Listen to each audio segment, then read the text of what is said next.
Greetings and welcome to another episode of Q Points Podcast. I'm DJ Sir Daniel.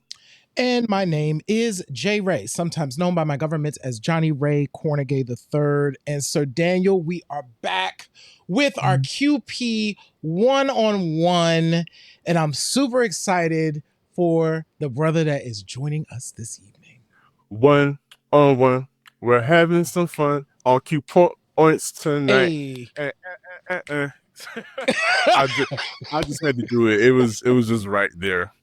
But yes, I am excited about that. You know, he's been a day one supporter, and it's just exciting to touch, to make these touches with people that have been riding with us for the longest time, and just to get to know them and find out what's going on in their lives and in their particular city, their part of the country, because that's what Q Points is all about. Yes. Before we jump into the conversation, Sir Daniel, summer is winding down. You have a birthday coming up. How you feeling? You know what? I am I don't know. I think about it every now and then, but I'm happy. Yeah. I'm very thankful because this is a milestone. Yes. Especially when I think about all the people that have left. Yeah. Have gone beyond to the beyond before they can even get to my age. Yeah. And so I feel blessed about it and very thankful. So yes, I am excited about it. Awesome.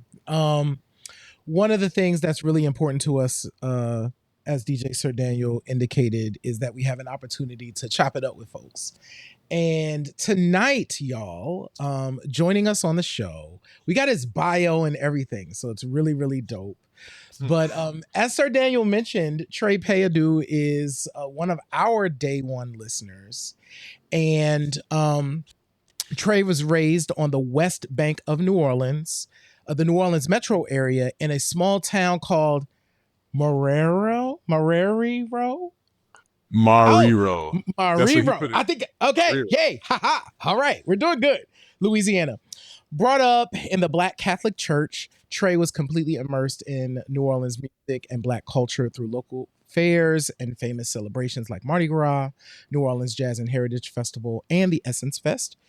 He was also exposed to various styles of music such as gospel, pop, rock, funk, hip hop, bounce, and his first love, rhythm and blues, at a young age. His inherent love and appreciation paired with his exposure to New Orleans culture and events ignited an infectious passion for music. Trey quickly became known as the Music Man, amateur house party DJ and mixtape go-to guy for new music. We got to talk about that when he comes up. Currently, Trey juggles a 9-to-5 while moonlighting as a curator of good music, a patron of popular music and Black culture, and a student of where all three intersect. You can follow him on Instagram at Something Severe. That's SUMTHIN. Just so y'all know. But Q Points family, we are so excited to welcome one of our favorite folks to the show. Trey, welcome to Q Points. Hello. Hi. How y'all doing? Welcome. Fantastic. So happy to have you here with us and to just, finally get to chop it up with you. So when J Ray was reading off your bio, I just kept thinking to myself, Trey is like the quintessential Q Points listener. You are the person that when we conceived this podcast, you are the person that we had in mind. So when Q Points came around, like, was it a easy sell? Was it a hard sell? Were you on board immediately? Tell us, what did you think when you first ran into Q Points? It was not a hard sell at all for me. Because these are the types of conversations that I have. So like my friend Lance, these are the conversations that we've been having since 2000 when I met it, right? Yeah. So I think I once wrote a review for you guys where I said it was my conversational fantasies fulfilled. Yes. That's exactly what it is, because it's just really just chopping it up about music, talking about history. I like doing my fan theories of what could have been, what should have been, and all of those things. And so, yeah, so easy sell. Thank you so much. So Trey, we want to take a moment and just like love on you a little bit. So I feel like the people need to understand how important Trey is to what we do here at Q Points. So I looked up some stuff and I think this is really dope. So Q Points was started in 2021. You were the very first person. Well, okay, we went through a period of time, right? We were growing Q Points, right? We were trying to figure out what we were going to do. So we had like membership tiers. You were the first person to buy one. And not only did you buy one, you bought a year, right? So that's you. Also, I was like, oh, Trey, you were literally the second customer in our store. And not only were you the second customer in the store, you bought almost everything that we had. Like out the gate. So and everything that we've done. So you've been part of focus groups that we've had. You've been part of like we tested out our sidebar show like earlier in the year. You were, of course, part of that. You show up on these Thursdays when you can show up. You listen to the show when you can listen. We just appreciate you, man. So just thank you. I appreciate it. Again, I enjoy it. So that's why, I support. If, whatever I can do to support, that's what I do. So, man, listen, this is when people say support is a verb, this is what they mean by that. So yes, we absolutely appreciate you and just love you day one, love you down. And if you haven't noticed, and we did say in the intro that our brother is from New Orleans, specifically the West Bank, correct? Correct. So let's just hop into it. When people find out that you're from New Orleans, I'm pretty certain they make assumptions about what kind of music you like and what you're into.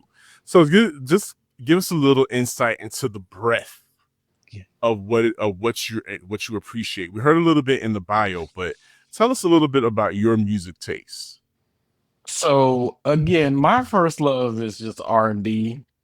I was raised on R&B, right? That was my first love. But of course, I grew up in the church, so I mean, of course, there's the gospel influence there. I'm in New Orleans, so there's jazz, there's funk, like there's origination of hip hop, right? Like bounce started in New Orleans. It's the home, right? So that was our version of hip hop that later led to like Juvenile and all these other folks.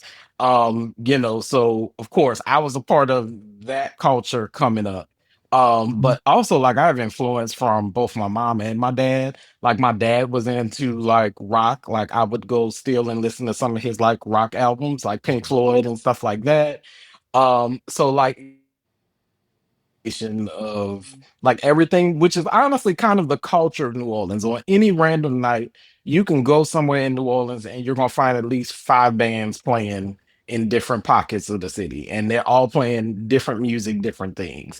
And so yeah, so growing up in New Orleans, it was a combination of a lot of things, right? All at once.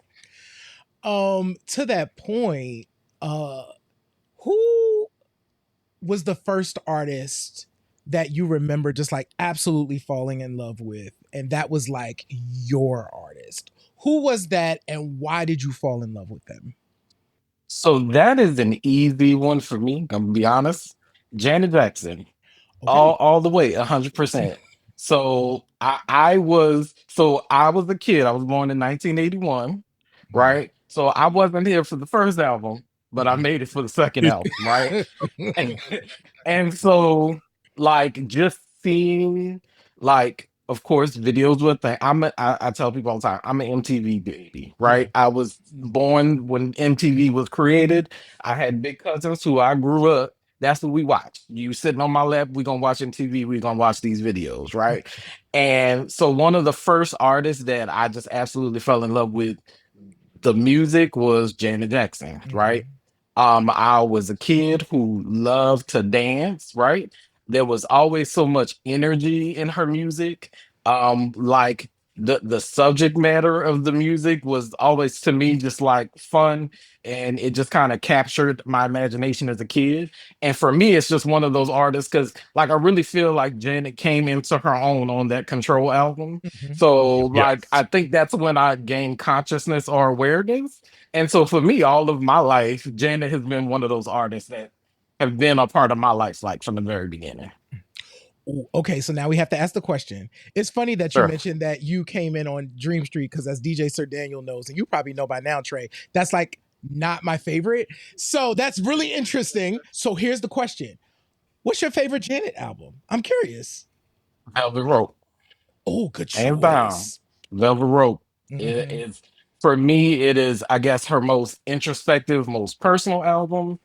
For me, that was my teenage years. So Yeah. like also I'm at that point, I feel like most people love the album, honestly, usually when you're about that age because you're feeling all the feels. Right. So there were just things that I identified with. It was actually probably my first, I guess you could say, major concert that I had ever been to. Mhm. Like was Janet Jackson Velvet Rope tour. Yeah. So like for so many reasons, that's my favorite. But just music alone, like to me, that's my favorite. Mhm. That makes a lot of sense. And you know, Janet um has done the Essence Fest numerous times, and I kind of want to go back to New Orleans for a second because prior to us coming on, we were talking about New Orleans being in the zeitgeist right now, a lot of conversation around New Orleans. You know, we are in the 20th anniversary of Hurricane Katrina, so that's bringing up a lot of different conversations as well. I saw recently a viral clip going on. There was a second line band going down the street, like they usually do, Mhm. and apparently they went past a bar, and this bar, of course, was full of clear people and they were incensed that the second line band was playing outside of the bar. I don't know, maybe because they had a concert going on or something inside, and they came out and they literally attacked the band. So I guess my question, not really a question, but an observation is around the country we see instances um of interlopers coming into the culture, coming into situations where we have set a tone, we have created a culture, we have created this atmosphere, but then there are interlopers that the into the spaces that we've created, but then they want to come in and, you know, push us out, or or be belligerent or whatever. There's a whole lot of different feelings that go on sometimes. But as a native and somebody who is there, what is your experience with that when you see, people that don't necessarily, I don't know if they don't have the respect for the space, but they're trying to commandeer it. They're trying to, turn it into their own, and not be respectful of the people who are the essence of the culture. What is your experience with that? And talk to us about, you know, do you feel like not essence, that New Orleans as a culture is being protected, or is it being exploited? I think so. To agree, I think both are true and both can be true. Right. So this is a city that's deep in like black culture, black heritage, right? Music is a central part of the city, right? And you always have, this is one of those cities where people of all shapes and sizes, they move to the city Mhm. because of the culture, because of the vibe.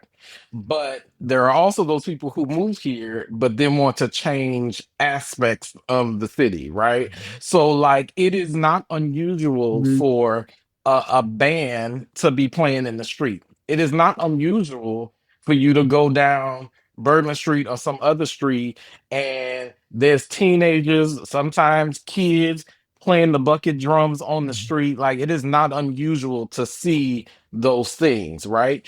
And so you do have people of all cultures who come down and respect it that's what they came here for, right? New Orleans is literally a city of we all outside. We outside. Yes. That's what New Orleans is about, right?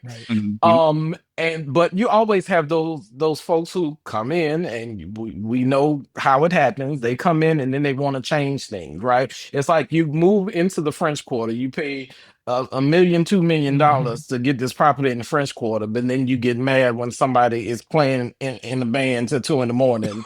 outside your doorstep. They was here before you. They were here before you. They were here way before you. Right. So I mean that's a thing.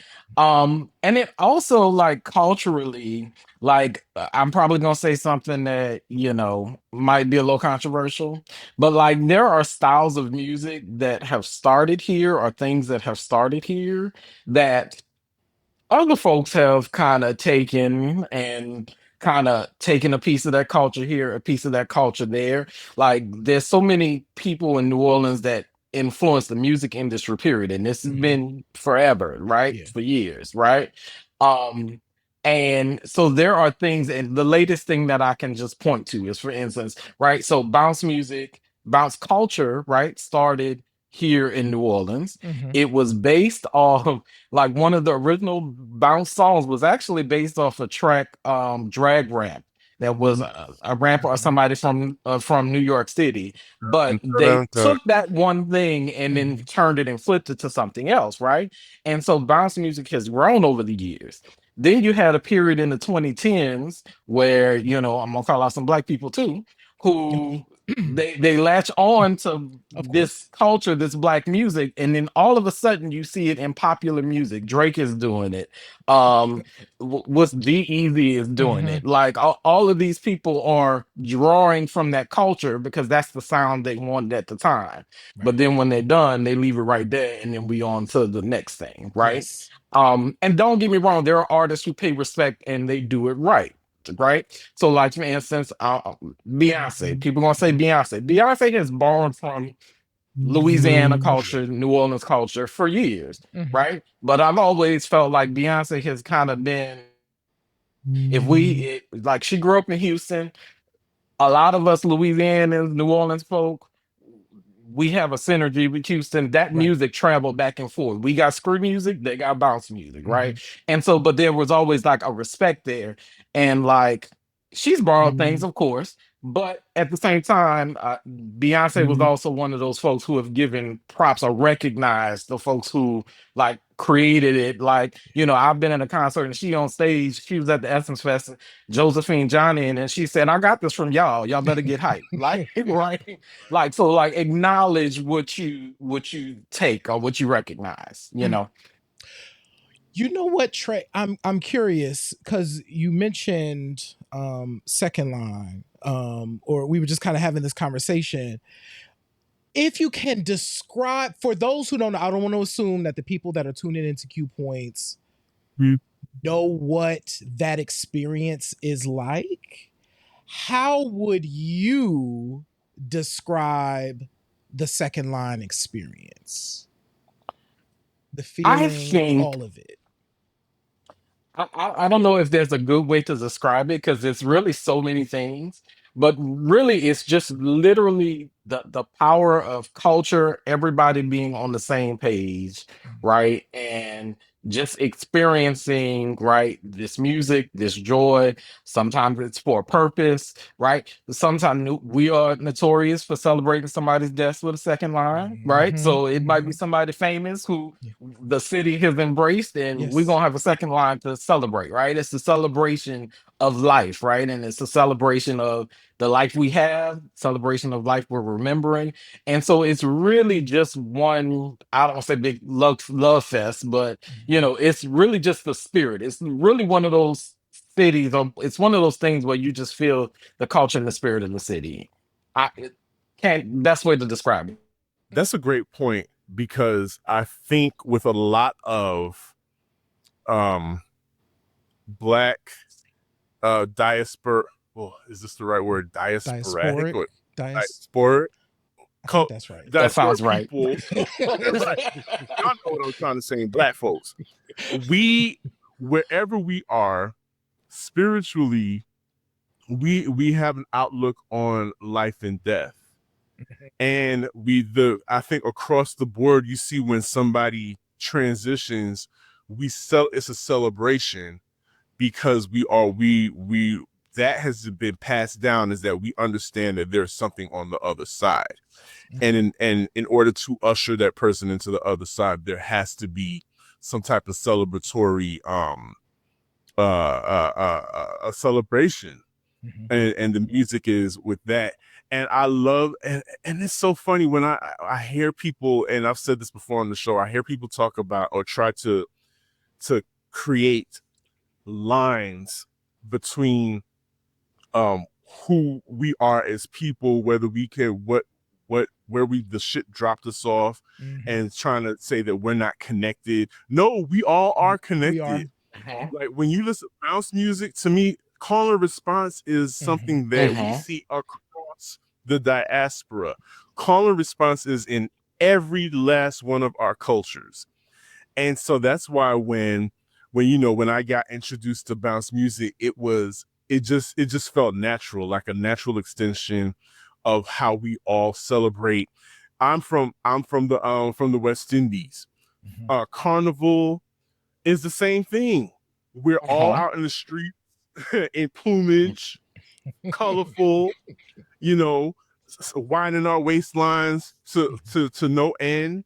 And so I don't know, when you hear things like that, when you hear people try to separate us by countries and by and especially Black people, Trey, like, how do you feel when you hear that, knowing what you know about music and knowing about the history of Black people as this world is concerned? How does that make you feel? Look, music is like powerful, and especially in the diaspora, right? Music is one of those things that connects us. It's like food, music, right? Yeah. And Same thing. we all draw inspiration, and there are overlaps or things that, that are a baseline, right? And so we've just been influenced by other cultures. And so as we spread, those things just translated differently in different areas of the country, different areas, of the world, right? Like there are similarities, right, to Haiti. For New Orleans, Haiti is our sister city, right? There are similarities down in Brazil, right? So like some of this Absolutely. music, when you listen to some of the music, right? There's so many similarities. Like there's a baseline there. And I think we're all connected in more ways than like people realize or people think. And especially when you just talk about Black music, like there's a baseline there, right? Especially in America that, you just can't deny that. Yeah. You know that this is bringing up for me, Trey, is the fact that I'll use me for example. Music for me is about the feeling. And when you start talking about that baseline or those feelings that kind of translate across cultures or across, wherever we are, we know there's a feeling that we get where we can all look at one another and be like, oh yeah, that's it. Like that thing right there, they in that thing. I'm curious for you as a music listener, what hits you first? Is it like melody or is it like lyrics? Like where do you go first as kind of like your barometer as a listener to know if you're really feeling a song? For me, the first thing is always melody, right? It's always melody. Um, as my good friend Latrice would say, is that beat, That right? beat, shout out to That's Latrice. what it is that beat. It's the sound, it's the feeling, right? It's feeling the bass in your chest, right? It's feeling the music and the spirit of it. And to me, that's what carries. So it's the first thing for me. But then of course, like lyrics matter, right? Lyrics matter. And lyrics gives I guess the beat direction, right? It tells us where we going, what we feeling, right? It's a narrative to the story, right? And so it's equally as important, but the first thing for me is it has to move me, right? And whatever I'm feeling or take me somewhere, right? There's some music that takes you this place. There's some music that takes you another place. So, real quick, so this is perfect. So, a couple things. Who, what you really into like right now? Like, what is your thing that you like really into right now? And also, we want to know, is there somebody from Louisiana that we need to be paying attention to that people are not paying as much attention to? So, who you listening to, and who should we be paying attention to that's from where you from? okay, so I'll start with who I'm listening to, right? So first of all, I just have to preface, I'm coming off of Beyonce summer, Okay. so like Beyonce is It's still a in Cowboy Carter rotation summer, for right? me. It's still in rotation for me. Right. But Beyonce aside, okay, so like I listen to like things I listen to on a daily basis. Like I listen to Victoria Monet, I listen to India Shawn, Janelle Monáe, Kate Renata. One of my favorites, like honestly, for the past few years since he came out, was Khalid. Lucky Day. Lucky Day is like one of my go-to like R&B things. I've been feeling on the hip hop side, Megan Thee Stallion all day, right? We Yes. got a Houston connection. Doechii has been like dope for me. I listen to a little bit of everything. So like, I'm on that Clips album, like That joint is like so good. it's really, really, really, really, really good, right? And even like artists that don't necessarily get their shine, right? But like Duran Bernard, I went to his concert like a couple months ago. Amazing concert. Destin Conrad. There's another artist I've been kind of listening to. I think it's spelled KWN. I think it's K1. Oh, yeah. I like their work. Yeah. I listened to that album and I'm like, okay, going into rotation. All right. As far as like Louisiana artists, based Louisiana, I mean, we really have so many, but I can tell you right now, my absolute favorite band is Tank and the Bangers, right? Um, I've seen them several times, and every time they come down, I try to go see them at some point, right? There's a new artist. I think he just dropped a project with PJ Morton a couple weeks ago, Lareezy. So young kid doing hip hop out of New Orleans, and it's young, it's fresh, it's different, right? And so I've past couple weeks I've been giving them a spin. You mentioned Dawn Richard earlier, Yeah. so like she has always like obviously national fame. Dirty Money, to be fair, I didn't care for her when she was with that pop group. Right. Oh, Her solo stuff You is know, so dope. her the So 2 solo chain. stuff, even like the Dirty Money stuff, and yeah. then everything forward from that. Like she's just been like super creative, and I love how she honors her roots. Like she did a album a couple years ago that I love. Um, let's see, local folks. There's an artist, Jelly Joseph. I don't think she's ever put out any projects, but she occasionally or used to sing background in Tank and the Banger. She was on that Tiny Desk. She was the background singer, but like she does shows locally around New Orleans area, and she did a song with a bounce rapper, Hot Sizzle, that like has always it's on summer rotation every summer. Like um and then that's kind of like the local folks that I listen to. I will throw out there, I love Lucky Day. He is from New Orleans. I didn't even realize that And until because Kari mentioned it in the yes. chat too. I didn't know that. Yeah, Lucky Day was from New Uh-huh. Orleans. Lucky Days from New Orleans. And then also there, and see the name is gonna escape me just because he's not singing right now. He's been in his acting bag. What is this guy's name? It's gonna come to me. I gotta remember who I'm thinking of. His name escapes me right now. Okay. But yeah, so that's what I've been listening to, local people. Yeah. Hearing you talk about them and describe them, I know that there are so many people, especially on the local level, that are beloved, but they don't necessarily have they don't have a label, they don't necessarily have projects, but like that whole like the culture of the bounce artist, like your you're like your Katie Reds, like your like your High Sizzle. What is my guy's name?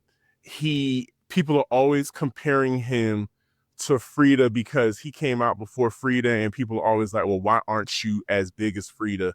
You know who I'm Sissy talking Novi? about. Sissy Is Nobby. it Sissy Sissy Novi? Nobby, people in that bag.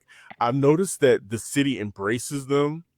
Um they make a living clearly because they do shows on a regular basis. But I find that such a fascinating ecosystem that you don't even necessarily need to venture outside of New Orleans to be considered a star in New Orleans. And so I don't know, talk to us about the MC factor, the MC factor of being a bounce artist in New Orleans, and like what makes somebody special in that respect. Because like you said, somebody they don't necessarily have an album, but they rock the hell out of these parties. And Yeah. talk to us about the chanting and what makes a good chant. You know, so I can say as a kid who grew up with bounce, right? The chanting, it's a thing, but at the end of the day, right, this person was the MC and they were all about bringing like the energy. I can't tell you what makes a good chant because it could be something so simple like she went to the store like that. Like they literally will make a chant out of anything, right? But like I've had the experience of being in a club before in New Orleans, right? In my late teens, early 20s, right? And we're in the club and they just hand somebody a mic and say, here, do something, right? Yeah. And it will literally be anything can come out their mouth, right? A lot of bounce songs that, became big songs were literally like club recordings. Somebody was in the club and just happened to be recording what was happening in the club, right? And so, honestly, a part of the call response is just having good energy, right? It's knowing who your audience is, I'm sure, and speaking to that audience, right? It's keeping the energy, keeping the party going, because a lot of it is based on keeping the party going and the energy that the folks want to feel, right? And so I don't know, it's just been fun. I'm gonna just say, it was a time to be alive in the late 90s, early 2000s, from the 99 to the 2000s. It was real. 2000, right. But Yes. J Ray, what I find so interesting about that, it's that um New Orleans literally with that scene is literally like the last living example of what New York used to be when MCs would just fall through the club. They didn't have their own records. They literally are just rhyming off of instrumentals. Like you wrote your rap based on the instrumental that you memorized, and if you heard it that night, you would start flowing to that. The kids down in New Orleans do the same thing. They come up with a chant right off the top of their head, or they've written something, and I think it's just so funny to me or I'm not even going to say that it may have started. It could have been a simultaneous combustion of Uh-huh. artistry from both up top and the bottom. But I just find that so fascinating. But there's that through line, that connection still. You know what this is also bringing up too? I'm wondering, I don't know. I've been to New Orleans now a few times. So Trey, thank you so much, because like one of the first times I came to New Orleans, you like scooped me up in the car and we went around, had the best time, right? So I'm curious to know in the I guess I'll use nationalization. I don't know if that's really the word I want to use, but as things have become, oh, hello, mom, my mom's here. I'm live on Hi, TV. Mom. I saw the But envelope. I was like, I'm like, something's what? happening. Um, You love it. one second, y'all. She's very committed. I'm curious to know in kind of the standardization of like radio, the way that things have just kind of everybody plays a little bit of the same things. Has New Orleans been able to maintain that thing that makes New Orleans New Orleans? Like are there still stations where you can hear like local artists being played and all of that stuff? Has some of that been able to be maintained there? I'm curious. Yes, I think so. I mean, clearly there is a nationalization, especially like local radios. Like, so one of the local radio stations was Q93, right? Mm-hmm. And so it's kind of gone the way in some ways where now the syndicated shows have taken over. So now we're playing Breakfast Club in the morning and Angelique Yee midday. When I was growing up, there was a morning show, Right. right? It was a local morning show. There was somebody who did the lunch. There was somebody who did the rush hour. And then Wild Wayne would come on after 6 or 7, right? Take us home. And then there's that late night person, right? Yeah. And that late night is like obviously throughout the day, we would play the R&B and Q93 was a kind of a hip hop station as well. So they would play those things. But like at night, right? It was like a lot of local stuff like being played. Like we were playing local stuff. I forget, and it escapes me right now, but there used to be like an hour where they would play all the bounce music on the radio. Like I love that. and like that's what it was. And so, in some aspects, yes, they still do that, like usually on a Friday night or Saturday night or something like that. You still get that. I don't think as much, but you still do get that, with the invention, everybody's streaming now and everybody's doing their own thing. But locally, like people are still playing that music. That's awesome, man. So in terms of music at this moment, what are you noticing? Like, what are you picking up on in terms of like stuff that you like trends that you like, and what are some of the things that you're like, I'm not as into that. I'm not really into this. So trends that you like, trends that you don't like.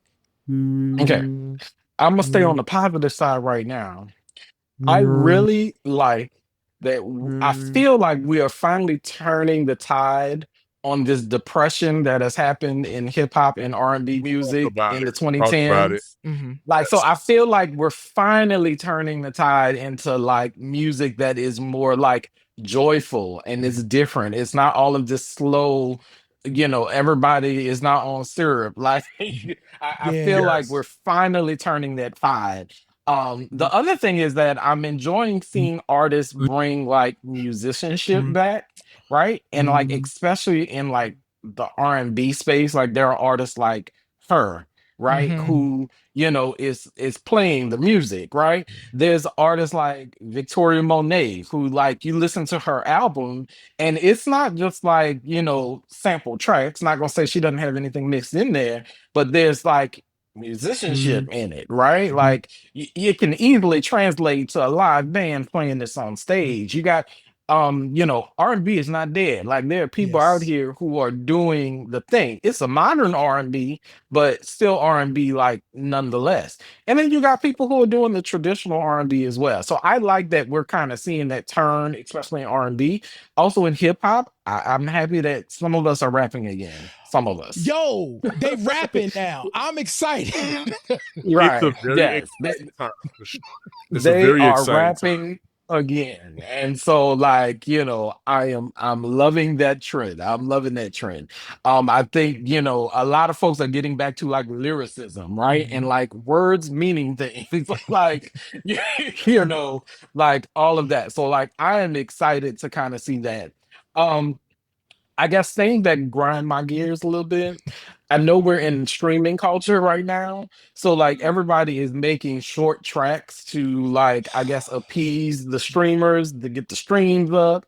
And so those types of things kind of grind my gears sometimes. So when I see artists who like actually think about a full length something, I appreciate when the artist does a full cohesive album. Like bring back albums, bring 'em back.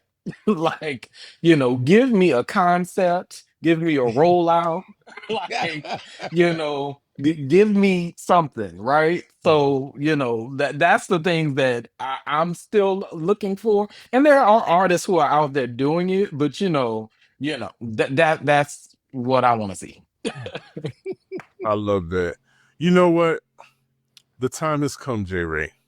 It has. That we are going to turn the tables.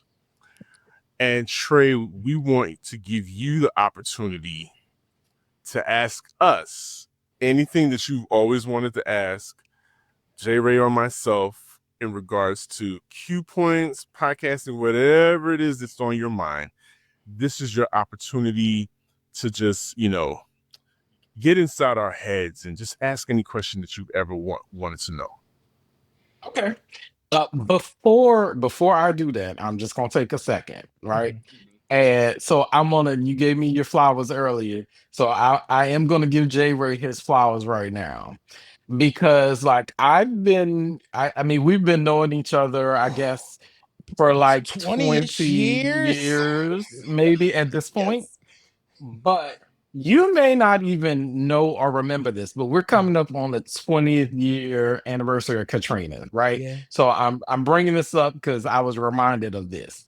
But when Katrina was happening, I was not in New Orleans at the time. I was living in Baton Rouge. And so I was not, quote unquote, directly impacted, but I had lots of family and friends and everybody who, people who were impacted by it. And what I remember, one of the things that I remember is Jerry called me on the phone. He probably doesn't even remember, but he called me on the phone not even a few days later and just called to say, "Hey, how are you doing? How is your family? What is going on? What is happening?" Like, and for that, I will forever be grateful. So I'm going to give you your flowers. And that is a part of the reason why I support everything that you do, right? It's because just that little bit of kindness, just goes a long way and goes the distance, right? So I'm gonna give you your flowers first, okay? That doesn't Thank you, surprise me man. one bit. That doesn't surprise Yeah, me one bit. That's who J. Ray Thank is. you. Thank you, yes, he's Trey. very special, very special. So I guess question that I have: what is your favorite part about podcasting, and specifically, what's your favorite part about Q points? Ooh. It's easy for me. This is my favorite part, actually. Okay. Like well, one, this is OG Q points. For those of you that are new to Q points, I know we do a lot of stuff now, but this is kind of the purest version of what Q points was. We started like this. It was conversations live between Sir Daniel and I love the opportunity every Thursday to hop on and talk. So this is my absolute favorite part of what we do. Hmm. Awesome. I am going to say I really love I like the cooking stage. I like the moment before you guys get to see us, before we come before you.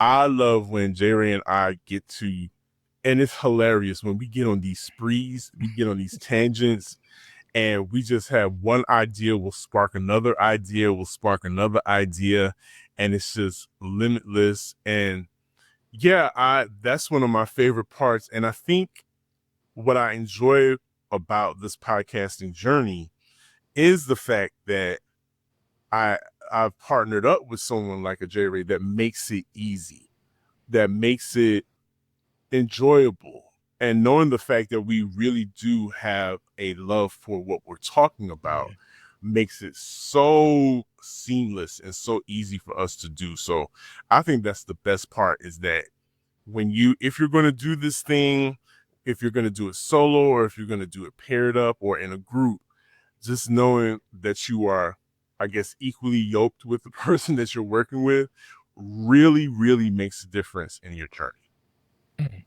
Love that. Awesome. And ditto to everything Sir Good Daniel answer. said. Good answer. Good answer. Anything else, Trey, that you want to ask us? Hot take. Okay. Okay. There's a clip going around of this argument between has Beyonce Oh, are we about to do superseded that? Michael Jackson? Let me throw Hot, this. hot take. I'm gonna throw this keyboard. I'm gonna let Sir Daniel do it. Like, I don't know. See, I'm going to be honest with you.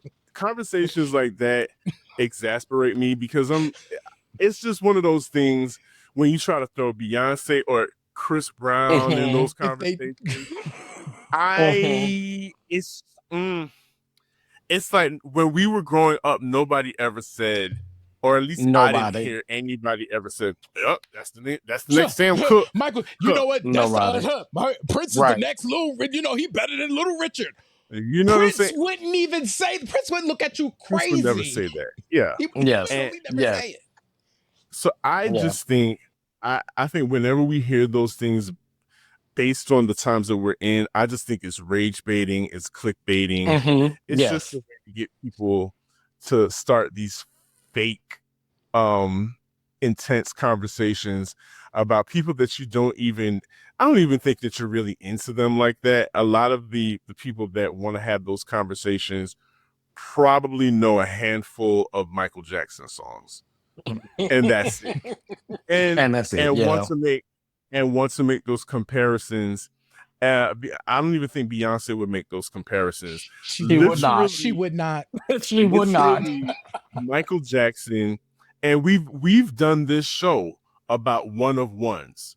Michael Jackson is one of one. Is a comet in human form. You will never ever see that again.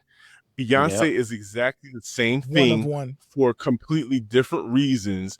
You will never see anyone like her ever again.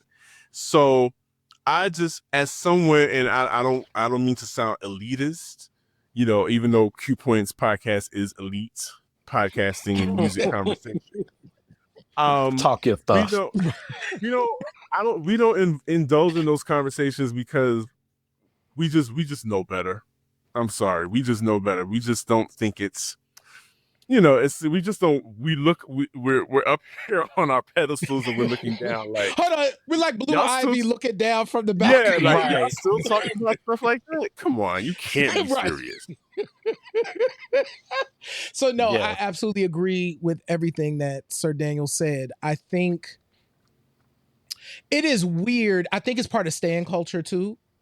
Yes. I think that's where this really stems from, is that people, it's okay to have your faves. Listen, I grew up and had my faves, but I was also clear that my faves have dropped plenty of duds. Like, I'm like, I love them. That album sucked really bad. Like, it's okay. It doesn't take away anything from them. It's just like everything can be a bop. So you're able to have not even context, but it's just like the ability to be able to have multiple feelings about an artist. And so I really feel like stan culture invites people to be like, if you like this person, you can't like that person. No, folks. We were running around here liking Prince, Michael Jackson, Madonna, Tina Turner, Janet. We was liking them all. The people who liked Diana Ross also liked Gladys Knight, also liked Patti LaBelle. Like, it's okay. Like, you don't have to be so tied to it. And it is a weird conversation to be like, Beyonce has surpassed Michael Jackson. What is the measurement of surpassing Michael Jackson that people are using? Exactly. In 2025, like, in 2025, what is it? Yeah, I don't know what that is. So, and I like the fact that we didn't even know. I like the fact that we didn't have as much access as kids today have. Like, I like the fact that we didn't know until recently that none of the girls really rock with Diana Ross like that, or we didn't know that Michael Prince and Rick James secretly had like little competitive beefs amongst each other. We didn't know any of that stuff, but we didn't care. Right. We did not care. We cared about the end result. Are they going to make me shake my ass? Yes. Yeah. That's all I need to know. Right. This is like so dope, Trey. Thank you so much for just everything that you do and being part of this.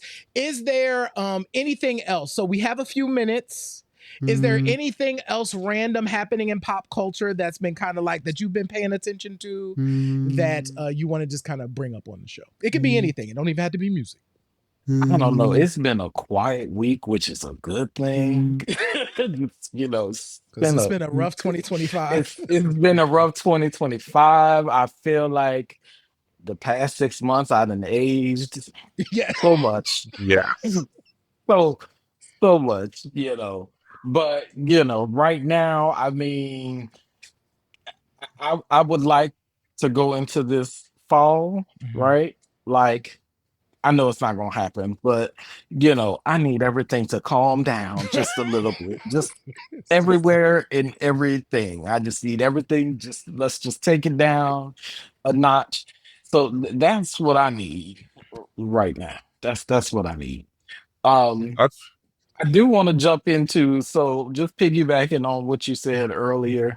I thought about one of my pet peeves is the comparison of the folks. I actually Lance in the chat. I hate when people compare like artists. I'm like, that artist is that artist. They're doing their thing. You can say all the things that you love about them, but it doesn't have to dim somebody else's light. There's no comparison there. So just to piggyback on that, yes. And I also long for the days where we didn't know as much about these people. I need some people to just log on. I wish we had some more mystery about the artists. We didn't know what Stevie Wonder was doing in his off cycle, child. We thought he was in the studio somewhere making 1,000 songs and he was going to pick the best 20 for the record. That's all we knew. That's all we cared. Yeah. And he was blind. There was no right. There was no speculation about whether or not that is a weird speculation. They'd be like, Stevie Wonder could see. I'm like, but that's not true. Right. That is so weird. But in 2025, everything's up for debate. Like everything. I do want to give a quick rest in peace to Danielle Spencer. My goodness, yes. That's just another piece of our childhood. Gone off into the ethos. But God bless her. She definitely, she was the archetype for sassy black sister. Sassy black sister. Oh, and I'm gonna tell mom. Even though Norman Lear, a white man, was writing all of that stuff, it was still very much not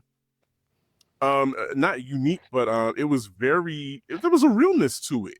It was something that it was relatable. It was still something relatable. I'm an only child, but I saw people with little sisters and how they carried on, and that was definitely something that we witnessed, in black families across the country. So she definitely added to that, to the tapestry of black artistry. So big shouts out to Danielle Spencer. I did not know that she appeared on an episode of Soul Train, and that allegedly she said this in her interview with Don Cornelius, that her, Haywood Nelson, and what is Roger's real name? His real name. But the actor that played Roger put an album together or a song together. Really? Yes. I'm pretty certain. I don't know if that ever has seen the light of day. I think somebody has, probably has a reel-to-reel of it somewhere, but I can only imagine it was probably given like self-destruction. We're all in the same gang. No, because she said it was a song about the anti-gang violence. Oh, okay. And so of course this was in the 80s. I think this might have been around the same time that they were doing What's Happening Now. Which I'm sorry, I love, I love camp. I'm an 80s kid. I thought that was a fun show. I Good love show. the foolish the reboot and how they were always doing the Cabbage Patch. And Ernestly Thomas, thank you. Thanks, Mark. Thank you, Mark. But yes, I love that. What's her name? Anna Marie. Oh, and Anna Marie, who played on In the Heat of the Night too.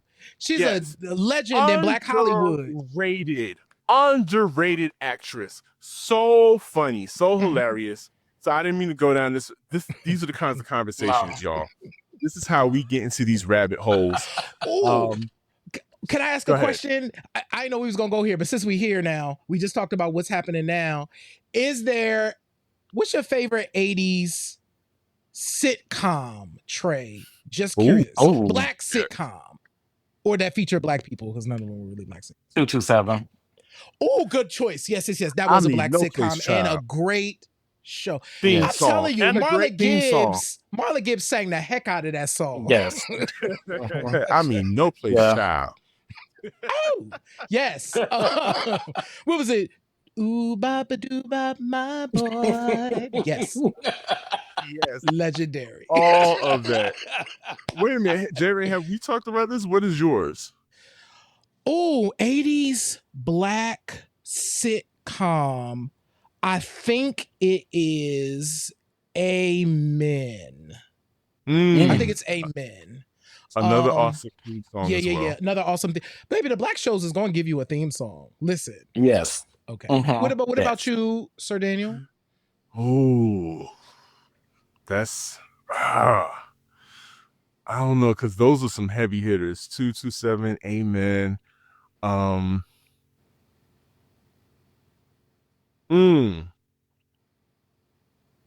trying to think if there's anything that I don't know. 227 might have been it, because Jackée Harry was a legend. Everything. She earned every bit of her legend. She earned that on Emmy. That show. She sure did.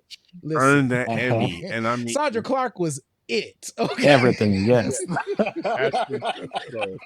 I don't know. There's definitely there were a lot of shows that had black people in it, but they weren't the focal point. Of course, we had our Websters, we had our Different Strokes, and all of those shows meant something to me. Yeah. So, but yeah, 227. We talking about theme songs and whatnot. And you know what? Now go ahead. I changed my show. It's actually the Cosby Show. It's so weird. Yeah. It's so weird that for whatever reason I situate the Cosby Show in like this whole other realm. Yeah. But I'm like, oh wait. No, your favorite 80s sitcom was The Cosby Show. It really was. It just seems so much bigger. Yeah. Definitely. Thursday nights they had Thursdays on lock. Yeah. That was Black America appointment television. Absolutely. You all had to be there. NBC.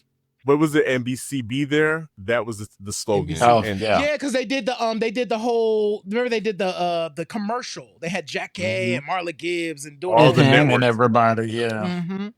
But listen, y'all, thank you so much. Trey, once again, thank you so much for being here and being part of this conversation. So if y'all are new to Q Points, be like Trey. Subscribe wherever you are. Tell your friends. Share the show, because if you like Q Points, chances are they will like Q Points.